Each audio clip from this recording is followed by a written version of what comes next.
to Michael, because I wouldn't either.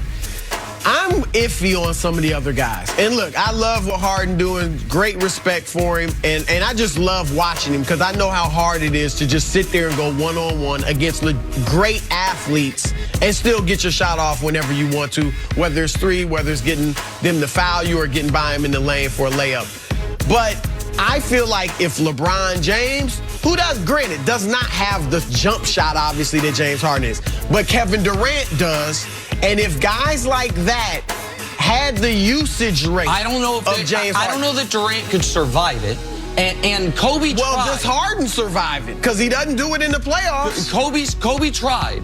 Kobe did this after Shaq left, and he capped out at 35 and a half. So, I mean, to me, I think Durant is unstoppable. And if he shot as much as James Harden did, I think he could score as much. All right, on to Carmelo Anthony. He might play for the Blazers, but he's still got a New York state of mind. Melo said, quote, hopefully they'll hang number 7 in the rafters when asked about his jersey getting retired at MSG. Nick, should the Knicks retire Melo's jersey? I love Melo. And I understand the sentiment, which is he's the best player they've had since Patrick Ewing, and it's not debatable. It's not close. It's not debatable. Allen Houston, sorry. Sprewell, sorry. Marcus Camby, sorry. Jerome James, sorry. It's Melo, but he only won one playoff series. He had one superb season the year he got one first place MVP vote when LeBron should have been unanimous. And Gary Washburn, thanks for that. But no, you can't retire his jersey. You can't. You got to have more success or spend your whole career there. Right. I'm with Hall of Famer, first ballot in my book. Yeah. Denver definitely retired a jersey. Even if he hadn't gotten them to the conference finals, which he did, that's a big, winning at a high level. But even if they went out in the first round every year, he was a nugget. He brought that franchise back to relevance and, won at a decent level, getting to the playoffs every year. But I'm with you. The Knicks, Dick McGuire was not only a player there, but he was a coach later on. He's kind of a Mr. Nick along with a Red Holtzman. Everybody else won a championship, but for Patrick Ewing, who historically is a greater player than Melo in my book. And like you said, was a Knicks first career. No. Oh, I didn't even realize. Well, then you can't retire. Now, if they go the route of many franchises and lower the left standard, and Bernard, maybe Allen Houston, Latrell Sprewell, they get theirs retired, then sure, throw Melo in there. But I'm with you. You can't retire Melo's number until you retire Bernard King's. You just can't. And Melo's tenure, as great as he is, it's viewed as a failure in New York. That's just a fact. All right, on to the New England Patriots. Tom Brady's favorite target, Julian Edelman, missed practice yesterday with knee and shoulder injuries. New England is preparing to take on the Bengals on Sunday. Nick, how concerned should the Patriots be with Edelman's injury? Against the Bengals, probably not, but moving forward, immensely. If Julian Edelman is not on the field, the opposing team gets an extra defender. Because right now, smart teams are doubling Edelman consistently because he's the only receiver who you worry about, especially on those option routes or those choice routes. If you have to replace him with whomever they would replace him with, you're not going to double that guy, and that other player can either play deep middle or it can come in run support. So I think it would be, right now, Julian Edelman is the second most important offensive weapon the New England Patriots have behind their quarterback, and so obviously, this would be a major, major loss for them. What you hope if you're New England is that, look, this is an opportunity for Mohamed Sanu and N'Keal Harry to step up. And I can't even, we talked the other day about they're getting adjusted to being in New England and, they're going to get better as the weeks go on. But they haven't. Their targets they've actually gone down. Their production has gone down over the weeks. So you hope this is a week, because I think Harry has great potential, and obviously the Patriots do too. But you need him or Sanu to step up and be what people have thought they were. If Edelman's out, we're out the rest of the season, you're right. They'd be in deep, deep trouble. All right, let's move on to the AFC West showdown coming this Sunday. Chiefs hosting the Denver Broncos. Patrick Mahomes dealing with that bruised throwing hand this week in practice, but says he's not worried about it. But there's no denying that KC should be worried about their stagnant offense of late. And Mahomes knows that falls squarely on him.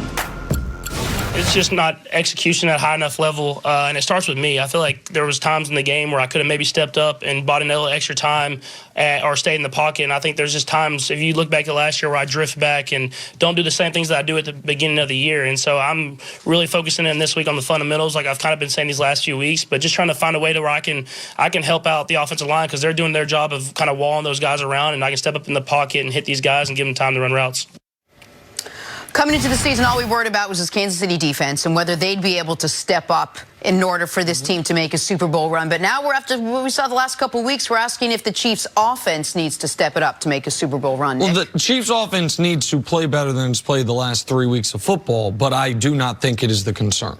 The concern is still the defense. Right. The defense has been, to their credit, really exceptional the last 3 weeks. Against the Chargers, when the offense had opportunity after opportunity to put the game away, didn't. The Chargers had 4 separate times with the football chance to go tie the game. They forced 1 turnover on downs, 2 interceptions, and a punt. Defense stepped up. The following week against Oakland, in a game where if the Chiefs win that game, they de facto win the AFC West. If they lose that game, they're tied for the AFC West and no longer have the tiebreaker. Oakland had 3 points 59 minutes into that game before a touchdown at the very, very end that didn't matter.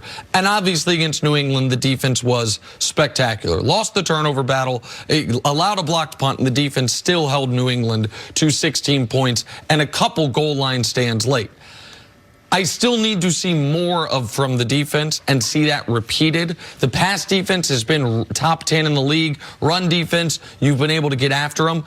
I have immense faith in this offense. Patrick's right. Since he came back from the knee injury, he was awesome against the Titans, and the 3 games other than that have been below his standard. The worst 3-game stretch of his career. And if I hadn't seen the Titans game, Broussard, I would be worried, well, it's because of the knee injury. He's just not the same guy this year because of the knee injury. But the first game after the knee injury, he was great. But what you still have is the single best quarterback in football, the single best tight end in football, and the single best deep threat in football. The offense is going to be fine.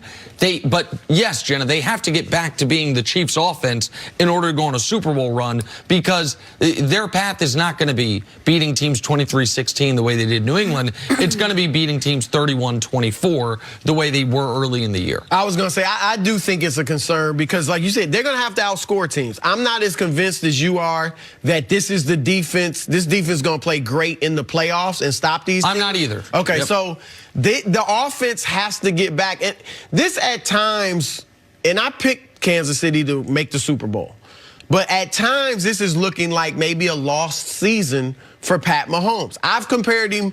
I've said he's had a Jordan-esque start to his career, and I think his potential is the GOAT, potentially. He's got to win, obviously, and continue on. But this is almost looking like Michael Jordan's second year in the league when he got injured.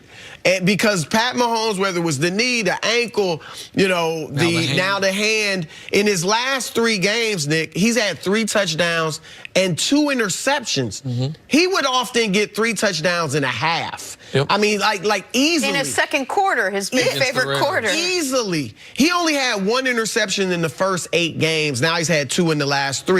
Thrown for less than 200 yards in 2 of those last 3 games. So he does not look himself. I'm not down on him. I don't think teams have figured him out. Although I do think they've gotten a little more comfortable with what he does. And Andy Reid and himself, they'll have to go to the drawing board a little bit because teams are adjusting to him. But I think going forward, he's going to be great. But this year, he's going to have to play much better if they're going to have a chance to. But isn't there a little relief that you don't have to send him out there and ask him for that offense to score 45 points a night because the defense